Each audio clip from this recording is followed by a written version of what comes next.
Before Russia's full-scale invasion of Ukraine, Gazprom accounted for almost half of Europe's gas imports. By the end of 2023, the share of Russian gas in imports has fallen to 13%. But for Federation's budget, that's hundreds of billions of dollars in losses. Attempts to compensate for them have so far failed.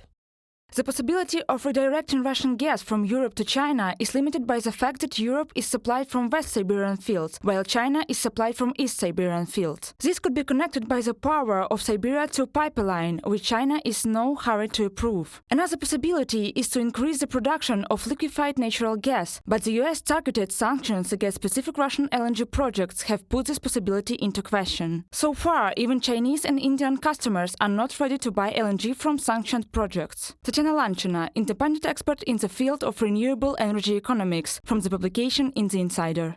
Although the Chinese market is open for Russian gas, it does not let the Kremlin cover its losses. Gazprom is forced to sell blue fuel to Beijing at a reduced price, and China is in no hurry to increase supplies. Putin's numerous visits to Beijing have not moved forward the construction of the Power of Siberia 2 gas pipeline.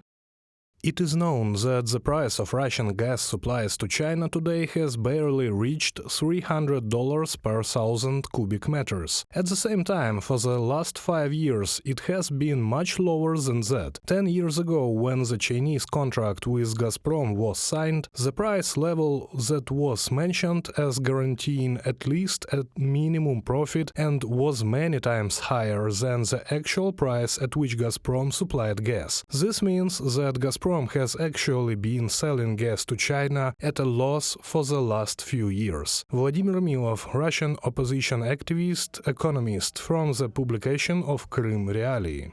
Turkey is also getting rid of its energy dependence on Russia. So far, the country imports almost all of its natural gas from the Federation. The Russian supplies account for 40% of liquefied natural gas. But in late April, Ankara held a series of talks with an American energy company. According to the government, Turkey plans to, quote, create a new supply portfolio.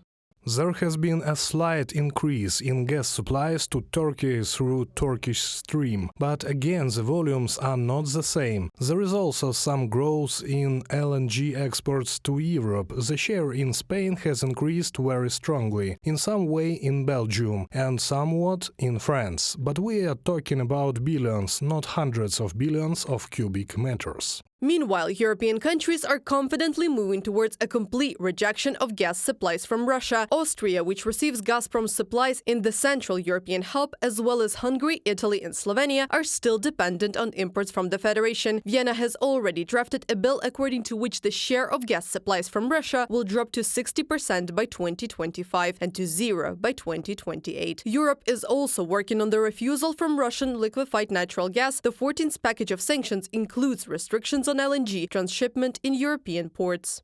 We need sanctions against the ships themselves, but secondary sanctions are also important against ship owners, against the infrastructure that serves this system, such as fake brokers, fake insurance companies registered in third countries like the Arab Emirates.